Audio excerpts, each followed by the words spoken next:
It is only when you guide your steps along the path illumined by the universal unbound dharma that you are really free. If you stray away from the light, you get bound and you are caught.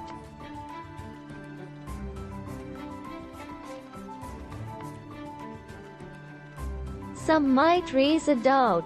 How can dharma, which sets limits on thoughts and words and regulates and controls, make a person free? Freedom is the name that you give to a certain type of bondage. Genuine freedom is obtained only when delusion is absent, when there is no identification with the body and senses, no servitude to the objective world. People who have escaped from this servitude and achieved freedom in the genuine sense are very few in number.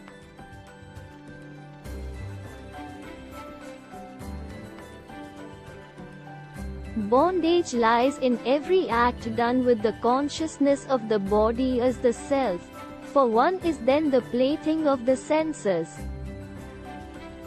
Only those who have escaped this fate are free. This freedom is the ideal stage to which dharma leads. With this stage constantly in mind, one who engages in the activity of living can become a liberated person, Mukta Purusha.